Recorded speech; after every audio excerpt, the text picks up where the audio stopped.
जय हिंद साथियों। आज हम बात करने वाले हैं जो अग्निपथ योजना जो चलाई गई है उसके अंतर्गत जो अग्निवीर बनाए जाएंगे उनके बारे में हम विस्तृत चर्चा करते हैं कि किस तरह से अग्निपथ योजना के अंदर जो अग्निवीर बनाए जाएंगे और इनके क्या फायदे होने वाले हैं, क्या नुकसान है, क्यों सड़कों पे इतना बवाल है। सारी बातें इस वीडियो के अंदर करने वाले हैं, तो वीडियो को बिना स्किप किए लास्ट तक देखिए, क्योंकि सारी चीज जब देखोगे तभी समझ में आएगा कि अग्निपथ योजना क्या है, इसके क्या फायदे हैं, क्या नुकसान है। तो शुरुआत करते हैं हम। देखो, tour of duty. Tour of duty, tour का मतलब ये नहीं है कि थोड़ा अपने को घुमाने के लिए कहीं पे लेके जाने वाले हैं। अपना जो सिलेक्शन है वो इंडियन आर्मी के अंदर होने वाला। आर्मी की मैं बात करूं तो इसमें स्पेशली यही नहीं है कि अपनी जो थल सेना होती है, अपनी जो वायु सेना है, जल सेना है, तीनों की तीनों इसके अंदर आती है। अपनी नेवी है, एयरफोर्स है, और जैसे अपनी नॉर्मल जो आर्मी है, जो थल सेना जिसको हम बोलते हैं, तो तीनों के अंतर्गत अग्निवीरों की भर्ती की जाएगी अग्निपथ योजना के अंतर्गत। अब इनके बारे में हम बात करते हैं। देखो, इसके अंदर सबसे पहली बात में थोड़ा सा पहले हम चर्चा कर लेते हैं कि जो आर्मी होती है वो किस तरह से होती है, किस किस टाइप की होती है, थोड़ा सा चर्चा करेंगे। उसके बाद सारी बातें इस टूर ऑफ ड्यूटी पे हम करने वाले हैं। इसमें देखो, मैं आपको बता दूं, सबसे पहले एक तो क्या होती है अपनी जो परमानेंट आर्मी होती है। परमानेंट आर्मी का मतलब ये नहीं है कि पूरी जिंदगी वो रहेंगे, मतलब जब तक उनकी एज होती है लगभग 60 साल के लगभग, तब तक वो आर्मी ज्वाइन करके रखते हैं और उनको रिटायरमेंट के बाद पेंशन वगैरह मिलती है और ऑन ड्यूटी उनको सैलरी भी मिलती रहती है। सारे के सारे जो फायदे होते हैं वो उनको मिलते रहते हैं। उसके बाद हम बात करते हैं शॉर्ट सर्विस की। कई बार हम देखते हैं कि कोई आर्मी में कोई बंदा होता है और वो 10-15 साल की सर्विस करने के बाद मतलब रिटायरमेंट ले लेता है, घर पे आ जाता है। तो ये क्या होती है, शॉर्ट सर्विस। इसके अंदर भी आपको पेंशन मिलेगी और ऑन ड्यूटी आपको जो सारी की सारी जो सुविधाएं मिलती है वो सारी की सारी मिलती रहेंगी। अब हम बात करते हैं टूर ऑफ ड्यूटी के बारे में। टूर ऑफ ड्यूटी मतलब एक ये शॉर्ट टर्म का है, मतलब ये भी कम समय के लिए आपको आर्मी में भर्ती किया जाएगा और वो कम समय कितना है, मात्र 4 साल। मतलब एक जो युवा जो चाहते हैं आज के कि वो क्या है कि वो परमानेंट भर्ती के लिए प्रयास करते रहते हैं कि हमें आर्मी में जॉब लगेगी, उससे हमें काफी ज्यादा फायदे होने वाले हैं। तो यहाँ पे सिर्फ और सिर्फ आपको 4 साल के लिए भर्ती होना पड़ेगा। दूसरी सबसे बड़ी बात, यहाँ पे आपको पेंशन नहीं मिलेगी। पेंशन अगर मिलती रहेगी तो वो ही बात हो जाएगी, क्योंकि मतलब जो गवर्नमेंट ने जो ये काम किया है वो सिर्फ और सिर्फ किस लिए किया है कि एक तो कम समय के लिए आपको मतलब आर्मी में भर्ती किया जा रहा है। दूसरी बात ये है कि आपको पेंशन भी नहीं देनी पड़ेगी, मतलब आपका खर्चा है वो कम हो गया। एक बात और कि जो आर्मी होती है, आर्मी में सबसे बड़ी चीज क्या होती है, एक तो एक्टिवनेस, मतलब सबसे ज्यादा आर्मी जो होती है वो एक्टिव होनी चाहिए। दूसरी बात मैं आपको बता दूं कि इसमें जो युवा जो होते हैं आर्मी में, सबसे ज्यादा जरूरी क्या है, युवा होने चाहिए। क्योंकि एक मतलब कोई युद्ध वगैरह हो तो वहां पे क्या है, अगर जवान खून होता है वो यही सोचता है कि चाहे गोली लगे, बम से उड़ाए, कुछ भी करे, लेकिन देश के लिए हम मर मिट जाएंगे। और हर एक जो जवान होता है उसके अंदर ये भावना कूट कूट के भरी होती है कि हम बस देश के लिए मर मिट सकते हैं। और एक छोटी सी बात अपने लिए भी बता दूं कि कोई भी युवा हो, कोई भी बुजुर्ग हो, लेकिन अगर पास में अगर कोई आर्मी वाला खड़ा है, आर्मी की ड्रेस पहने खड़ा है, तो हम वहां पे देखते हैं कि अपने आप को भी खुद गौरवान्वित महसूस करते हैं। और अपने हमने चाहे लाखों की ड्रेस पहनी हो, उसके सामने वो सारी की सारी फीकी रह जाती है। इतना जो अपना मर्तबा है वो आर्मी का है। हर एक देश में हर एक युवा चाहता है कि मैं आर्मी में जाऊं, देश की सेवा करूं।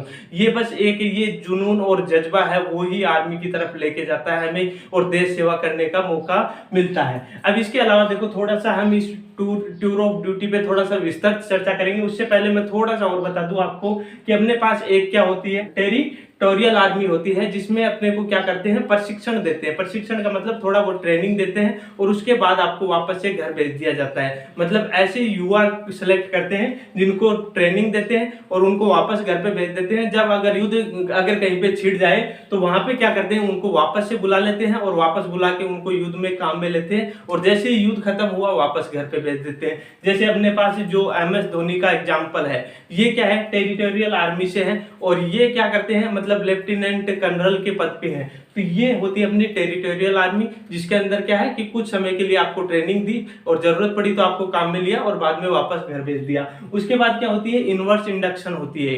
इनवर्स इंडक्शन के अंदर क्या आते हैं अपने CRPF हो गया, BSF हो गया, ITBP हो गया, या फिर अपनी RPF रेलवे पुलिस फोर्स हो गई, या फिर हम देखें कि जो कोई स्टेट पुलिस है, उसमें से क्या करते हैं, तेज तर्रार जो जवान होते हैं उनको सिलेक्ट करते हैं और उनको सिलेक्ट करके उनको आर्मी की ट्रेनिंग दी जाती है और जितने साल के लिए मतलब फिक्स होता है 5 साल के लिए 2 साल के लिए उनको आर्मी में काम में लेते हैं और वापस से उसको कहाँ भेज देते हैं, जहाँ पे वो पहले ड्यूटी कर रहा होता है वहां पे वापस भेज देते हैं। और उसके लिए भी ये है कि उसको जो पेंशन वगैरह भत्ते वगैरह जो भी देने हैं वो वहां पे जो पहले काम कर रहा था वहां पे ही उसको सारी प्रोसेस दी जाएगी। मतलब आर्मी में उसको कुछ नहीं दिया जाएगा, जितने टाइम वो जॉब करता है उसके अकॉर्डिंग उसको सैलरी मिलती रहेगी। अब बात करते हैं हम एक और है मैंडेटरी सर्विस, इसके बारे में थोड़ी सी बात करते हैं। तो ये सिर्फ और सिर्फ अपने इजराइल के अंदर है। इसमें देश का हर एक युवा उसको 2.5 साल तक सेना में भर्ती होने का मौका दिया जाता है। ट्रेनिंग वगैरह होती है, सारी प्रोसेस होती है, 2.5 साल तक रखते हैं, उसके बाद उसको घर भेज देते हैं। लेकिन याद रखना हर एक युवा, क्योंकि इसमें ट्रेनिंग वगैरह में काफी ज्यादा खर्च आता है, तो इसलिए अपना जो ये यहाँ पे इंडिया में पॉसिबल नहीं है और खर्चा बचाने के लिए ही ये टूर ऑफ ड्यूटी है ये स्टार्ट की गई है। अब देखो हम बात करते हैं सही ढंग से टूर ऑफ ड्यूटी पे। टूर ऑफ ड्यूटी क्या है, कितने इसके फायदे हैं, कितने नुकसान है, सारी बातें इसके अंदर करने वाले हैं। तो इसमें सबसे पहले मैं बता दूं कि ये एक टाइप की क्या है, इंटर्नशिप है। अपनी इंटर्नशिप है 4 साल के लिए, बस आपको 4 साल रखा जाएगा, उसके बाद आपको घर भेज दिया जाएगा। सारी बातें करेंगे, कितनों को रखा जाएगा, कितनों को घर भेज दिया जाएगा, क्या आगे की प्रोसेस है, सारी बातें करने वाले हैं। इसमें देखो सबसे पहला काम कि आपको वर्दी मिलेगी। सबसे पहला प्लस पॉइंट यही है कि वर्दी मिलेगी और वर्दी इतनी आसानी से नहीं मिलती। उसके बाद देखो रैंक, अलग अलग टाइप की रैंक होगी। अब ये नहीं है कि इनमें प्रमोशन नहीं होगा, प्रमोशन भी होगा। कि यहाँ पे बताया गया है कि अपने पास थोड़ा सा मैं पहले यहाँ पे बात कर लेता हूँ, इनकी जो क्वालिफिकेशन है, क्वालिफिकेशन अपने पास क्या होगी 10th और 12th। 10th लेवल के जो है, जो नॉर्मल आर्मी में जवान जो होते हैं, ठीक है ना, उनके लिए 10th है। और उसके बाद जो 12th वाले जो क्लर्क वगैरह होते हैं उनके लिए होगी, ठीक है ना। एज पहले 17.5 साल से 21 साल की गई थी, थोड़ा सा ये मतलब बवाल खड़ा हो गया, तो इसमें 2 साल और बढ़ा दिया कि मतलब 23 साल तक के युवा हैं वो इसमें भर्ती हो सकते हैं। उसके बाद इसकी ड्यूटी कितनी होगी, 4 साल के लिए होगी। और इसमें देखो अब मैं बता दूं कि इसमें से 25% जो है वो क्या होंगे, परमानेंट होंगे। मतलब अगर 100 बंदों का सिलेक्शन हुआ है तो 100 में से 25 को रख लेंगे, बाकी 75% जो है उनको घर पे भेज देंगे। अब जो घर पे भेजेंगे उनके लिए भी कुछ है कि उनको क्या मिलने वाला है, और जो परमानेंट रहने वाले हैं उनको क्या मिलने वाला है। अब देखो परमानेंट जो है, परमानेंट भी ये नहीं है कि हर किसी को परमानेंट कर दिया, उसके लिए भी ये प्रोसेस होगी, वापस से अप्लाई करना पड़ेगा। जो तेज तर्रार बंदे होंगे उनको लिया जाएगा, टेस्ट वगैरह भी होगा, तो वो सारी की सारी चीजें इसके अंदर होने वाली हैं। और उसके बाद जो 75% बच गए उनको घर पे भेज दिया जाएगा। अब बात करते हैं हम थोड़ा सा इसमें रैंक की, रैंक पे छोड़ा था हमने, तो रैंक की बात करें कि यहाँ पे देखो अपने पास क्या है, 10th और 12th पास करके बंदे लग गए, ठीक है ना। उसके बाद जैसे मतलब अब जो 4 साल के बाद रिटायरमेंट जिनको मिल गया, तो वो मतलब अपने पास जो अपनी 12th पास का उनको डिप्लोमा दिया जाएगा, और जो 12th पास है उनको ITI वगैरह का उनका कुछ डिप्लोमा देके और एक सर्टिफिकेट देके घर पे भेज देंगे, जो क्या करेंगे अन्य नौकरियों में अपनी जगह बना सकते हैं, उनको कुछ आरक्षण वगैरह मिल जाएगा। उसके बाद देखो मैं बात करूं कि जो रैंक की, अब जैसे मतलब कि 25% रह गए जो घर आ गए, उनके लिए तो रैंक का कोई मायना नहीं है कि वो घर आ गए, उनके तो कोई लेना देना नहीं है। अब जो 25% बच्चे हैं उनमें आगे टेस्ट वगैरह होते रहेंगे, अगर रैंक बढ़ती रही, अच्छे परसेंटेज से पास होते रहे, तो उनको आगे प्रमोशन मिलता रहेगा, और प्रमोशन के बाद वो मतलब और आगे बढ़ते जाएंगे। यहाँ पे बात करें हम सैलरी की, तो सैलरी की बात करें तो देखो सैलरी जैसे मतलब अब टोटल 2022 के अंदर 46,000 पदों पे घोषणा की गई है, और वो मतलब इन 90 दिनों के अंदर स्टार्ट होने वाली है। अब यहाँ पे बात करें हम सैलरी की, तो जो फर्स्ट ईयर जो होगी उसके अंदर आपको 30,000 रुपए सैलरी मिलेगी। 30,000 में से आपके 9,000 कट जाएंगे, मतलब पर मंथ आपको 21,000 रुपए मिलने वाले हैं। टोटल 12 महीने के हो गए, 2,52,000 रुपए हो गए। उसके बाद देखो जो सेकंड प्रोसेस है, उसके सेकंड जो ईयर होगी उसमें आपको 33,000 रुपए सैलरी मिलेगी, 10,000 आपके कट जाएंगे, तो मतलब 23,000 रुपए पर मंथ मिलेंगे, और उसके हिसाब से आपके हो गए 2,76,000 रुपए हो गए। उसके बाद देखो जो थर्ड साल है उसमें आपको 36,000 रुपए सैलरी है, 11,000 आपके कट जाएंगे, मतलब 25,000 रुपए आपको पर मंथ मिलेंगे। एक साल के हो गए आपके 3 लाख। उसके बाद देखो चौथी जो साल है, लास्ट ईयर जो है, आपको 40,000 रुपए मिलेंगे, उनमें से 12,000 कट जाएंगे, मतलब एक साल के आपके पास टोटल बचे आपके पास 28,000 रुपए पर मंथ, और एक साल के हो गए आपके पास 3,36,000 रुपए। अब देखो इनका टोटल करें हम तो 11,64,000 रुपए बनते हैं आपकी जो सैलरी। और उसके बाद जब आप रिटायरमेंट लेते हो तो आपको 11,71,000 रुपए और दे दिए जाएंगे, मतलब आपको 23,35,000 रुपए, मतलब आपकी जो 4 साल की जो पीरियड है उसकी इनकम होगी। अब देखो आगे की समस्या क्या है। आगे देखो, इसमें आपको जो होंगे, इनको आपको पेंशन नहीं मिलेगी। सबसे बड़ी समस्या यही है कि पेंशन नहीं मिलेगी, परमानेंट नहीं होगी। दूसरी बात देखो, अब जैसे मतलब जो सैनिक होंगे उनमें जैसे मान लो कि अपने पास 1000 सैनिक है, तो 1000 सैनिकों की जो एक बटालियन होगी उसमें 700 तो अग्निवीर होंगे, 700 होंगे। उसके बाद देखो जो एक जो बटालियन होगी उसके अंदर 14 से 18 अफसर तक होंगे और 280 लगभग उनमें कलरक और जो कुक वगैरह या फिर ड्राइवर वगैरह होते हैं वो होंगे। अब देखो इनमें प्रॉफिट क्या है, मतलब जो ये सिलेक्ट तो हो गए, अग्निवीर बना दिया आपको, और आपको जो फायदे हैं वो क्या है। देखो सबसे पहली बात कि जो अपने ये सशस्त्र सीमा बल वाले जो होते हैं, जैसे आईटीबीपी है, बीएसएफ वगैरह होती है, इनमें भी एक सबसे बड़ी कमी है कि अगर इनमें किसी व्यक्ति की मृत्यु हो जाती है, देखो मैं यहाँ पे शब्द काम में ले रहा हूँ, मृत्यु हो जाती है, क्योंकि यहाँ पे शहीद का दर्जा आपको नहीं दिया जाता और यहाँ पे भी आपको शहीद का दर्जा नहीं दिया जाएगा। आपको बस ये जरूर है कि आपको यहाँ पे देखो अखबार की मैंने हेडिंग पढ़ी थी, हालांकि डिपार्टमेंटल क्या है वो नहीं पता मेरे को, लेकिन अखबार में जो हेडिंग थी वो ये था कि डेथ हो जाती है, मतलब मृत्यु हो जाती है। मृत्यु का मतलब उसको शहीद का दर्जा नहीं दिया जाएगा। तो अगर आपकी डेथ हो जाती है अगर इन 4 साल के अंदर, तो आपको 1 करोड़ रुपए मिलेगा, मतलब डेथ पे आपको 1 करोड़ रुपए दिए जाएंगे। अब देखो मैं बताऊं कि इनमें फायदे क्या है। देखो सबसे बड़ा जो फायदा मतलब आम जनता है उसको फायदा बहुत कम है।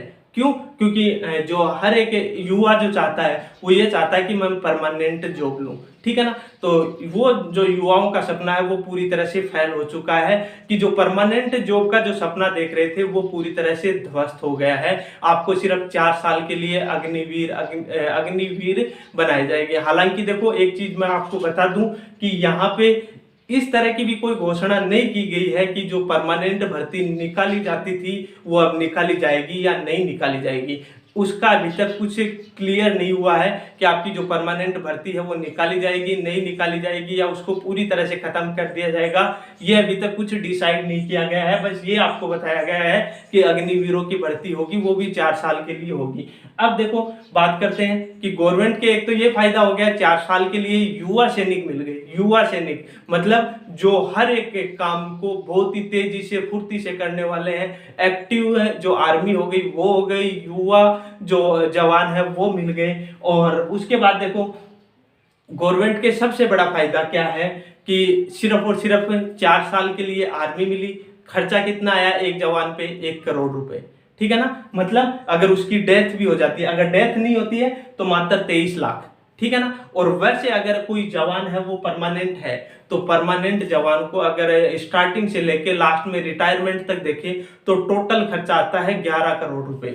मतलब एक जो जवान है उस पर टोटल खर्चा आता है 11 करोड़ रुपए। और यहाँ पे आपको एक जवान को अगर डेथ हो जाती है तब कितना मिलेगा? 1 करोड़ रुपए। मतलब सरकार कितना बचा रही है? 10 करोड़ बचा रही है। और सारा का सारा खेल है वो किसका है? बस 10 करोड़ बचाने का है। वो अब किस काम में लिए जाएंगे वो गवर्नमेंट पे डिपेंड करता है। नए हथियार खरीदते हैं या फिर और जो अपनी परमाणु शक्ति है उसको मजबूत करने में काम में लेते हैं, तो वो किस तरह से काम में लेते हैं वो सारी बातें गवर्नमेंट डिसाइड करेगी। और उसके बाद जो मैं बताऊं और क्या फायदा है, जो मतलब जो रिटायरमेंट के बाद जो आएंगे उनको, जो स्टूडेंट है उनको अन्य नौकरियों के अंदर थोड़ी बहुत छूट मिल जाएगी। और नुकसान ये है कि जो परमानेंट जो नौकरी चाहते थे उन बच्चों का जो भविष्य था उसके साथ काफी बड़ा खिलवाड़ हुआ है। हालांकि मैं दोबारा से वही बात बता रहा हूँ, अभी तक डिसाइड नहीं किया गया है कि जो परमानेंट भर्ती है वो निकलती है वो निकलेगी या नहीं निकलेगी, उसका कुछ अता पता नहीं है। दूसरा सबसे बड़ा नुकसान जो मेरी नजर में है, हालांकि गवर्नमेंट इस चीज को माने ना माने, आप मानो या ना मानो, आप डिसाइड करना कि इसमें क्या सही है क्या गलत है, वो आप पे डिपेंड करता है। लेकिन सबसे ज्यादा जो खतरा होने वाला है वो प्राइवेसी को होने वाला है। एक आर्मी का जवान 4 साल अगर आर्मी में रह के आएगा उसको सब कुछ पता होगा कि आर्मी के अंदर क्या होता है, कैसे होता है, सारी की सारी चीजें। अगर बाई चांस, मैं ये नहीं कहता, बाई चांस कई बार हम देखते हैं कि आर्मी के जवान ही हैं वो मतलब बातें लीक करते हैं, खुफिया एजेंसियों तक पहुंचती है, दूसरे देशों से संपर्क हो जाते हैं, अटैक होते हैं। सारी की सारी बातें किसके द्वारा होती है? जो अपनी जो प्राइवेसी होती है उसमें चूक होने की वजह से। तो यहाँ पे सबसे बड़ा खतरा इसको भी है। तो मतलब युवाओं को 2 सबसे बड़े नुकसान है कि एक तो परमानेंट जॉब नहीं मिलेगी, दूसरा जो प्राइवेसी है उसको खतरा होने की संभावना है। और परमानेंट जॉब पे भी मैंने बता दिया कि वो अभी तक गवर्नमेंट ने डिसाइड नहीं किया है कि वो होगी या नहीं होगी। सबसे बड़ा गवर्नमेंट को फायदा ये है कि पेंशन नहीं देनी पड़ेगी, मतलब एक जवान पे 10 करोड़ रुपए उनके बच रहे हैं और यंग आर्मी मिलती रहेगी। तो इस तरह से ये अपनी जो अग्निपथ योजना के अंतर्गत जो अग्निवीर बनाए जाएंगे उसके बारे में थोड़ी सी चर्चा की है।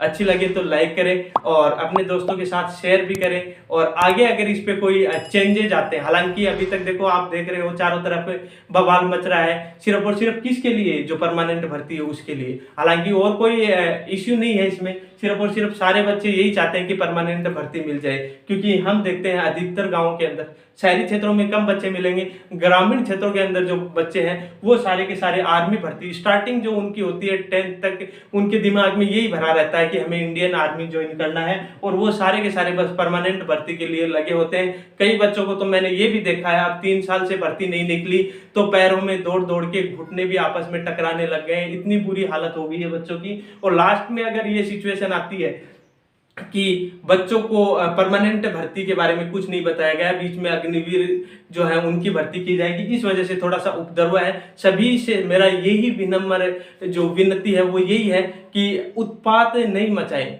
मतलब सारे के सारे शांतिप्रिय ढंग से अगर आप कोई काम करोगे तो उसमें आपको सफलता जरूर मिलेगी।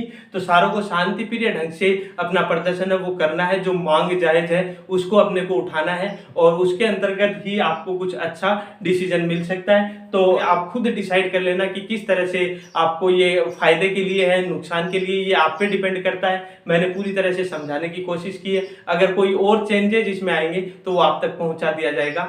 धन्यवाद।